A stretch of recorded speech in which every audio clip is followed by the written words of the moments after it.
Hai semuanya, aku Nila Sinta Ayuna Prarsanti. Kalian bisa panggil aku Tia. Aku dari kelas AC. Jadi di sini aku mau buat video UTS soft skill, yaitu temanya tentang penerapan keterampilan komunikasi dan kecerdasan emosional dalam kehidupan sehari-hari. Hai semuanya, aku udah sama narasumber aku yang bakal aku wawancara ini. Kenalan dulu. Hai guys, aku Titania, aku temannya Cynthia. Oke, jadi kita akan mulai wawancaranya ya. Jadi kamu ini pernah nggak salah paham sama orang? Terus bagaimana cara kamu untuk menyelesaikan salah pahaman itu? Pastinya pernah ya, contohnya itu aku waktu ini salah paham sama temanku. Terus caranya aku nyelesain itu, aku tuh nanya ke temanku maksudnya dia tuh gimana. Terus aku juga kasih tahu apa yang bikin aku salah paham. Terus kalau misalnya kita udah klarifikasi, udah deh masalahnya clear kayak gitu sih. Gitu cara kamu untuk menyelesaikan salah paham ya? Iya. Oke, keren sih. Terus kamu pasti pernah marah atau stres gitu kan? Gimana cara kamu untuk mengontrol diri kamu pada saat itu? Caraku itu nenangin diri. Aku mungkin bakalan sendiri, terus ngejauh dari hal-hal apapun dan siapapun yang bikin aku marah atau emosi. Terus kalau misalnya aku udah ngerasa tenang, baru aku pikirin masalahnya kayak gitu. Berarti kamu ini tipikal orang yang kayak suka sendiri dulu pas kamu lagi marah atau kamu lagi stres gitu? Iya, biar aku nggak ngelampiasinnya itu ke orang kayak gitu. Oke. Nah, menurut kamu penting nggak kalau misalnya kita nih mendengar atau menghargai pendapat orang lain? Menurutku penting, bahkan penting banget ya, karena menurutku sebelum kita minta dihargain itu kita harus ngehargain orang dulu ya. Terus pengalaman orang tuh juga kan beragam ya, jadi sudut pandang sama cara pikirnya mereka itu juga beda-beda. Itu tuh selain bikin komunikasi kita jadi lebih baik, itu juga bikin kita dapat hal baru dari cara pandang sama cara berpikirnya mereka tadi kayak gitu. Bener banget sih, aku juga tipikal orang yang suka banget untuk menghargai pendapat orang lain, karena kan pasti kita juga pengen banget nggak sih Ya, dihargai jadi kita pendapat bisa saling tukar pendapat gitu lah ya. Oke, bener-bener aku juga setuju masih sama kamu.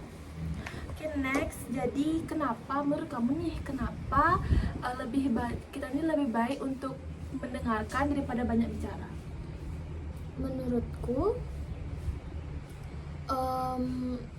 kalau misalnya kita terlalu banyak bicara tanpa mendengarkan, itu takutnya bikin komunikasi jadi nggak lebih efektif gitu loh. Terus juga dengan kita mendengarkan itu kita bisa lebih paham sama apa yang orang rasain, apa yang orang butuhin kayak gitu sih. Berarti kalau misalnya, dan kalau menurut kamu nih, kalau misalnya kita mendengarkan nih kayak banyak juga nggak sih hal-hal yang kita dapetin gitu nggak Iya. sih? Bener banget ya sih, aku juga setuju banget sih itu.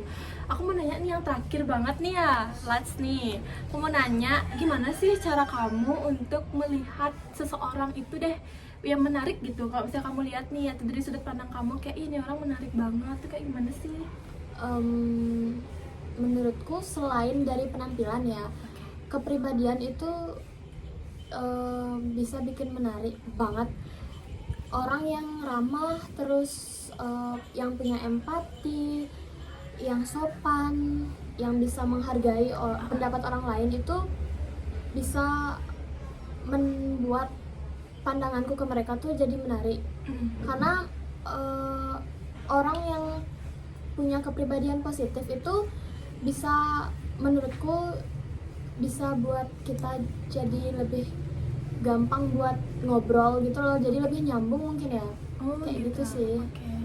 Keren ya sih, bagus juga sih itu. Kalau misalnya kita juga emang bener banget nggak bisa ngeliat kayak dari penampilan aja gitu ya. Bener, kita juga harus tahu dari latar belakang nggak sih juga kayak gimana kepribadiannya mereka tuh Iya, gimana kayak bener gitu. banget sih. Itu aja sih pertanyaannya. Terima kasih ya udah mau jadi narasumber aku. Iya. Thank you. Sama-sama. Nah, jadi teman-teman, itu aja hasil wawancaraku tadi. Dari pembelajaran tadi, saya jadi lebih paham bahwa jika kita ingin melihat seseorang itu menarik, jangan dari penampilannya aja, tapi kita juga lihat dari karakternya dia, dari bagaimana, apakah kita nyaman juga sama dia gitu, tentang bagaimana kita menghargai pendapat orang lain jika ingin pendapat kita juga dihargai. Itu aja sih tadi wawancaraku sama narasumberku. Semoga video ini juga bisa menunjukkan materi yang sudah saya pelajari selama beberapa minggu lalu. Dan itu aja sih. Terima kasih dan selamat menonton. Bye!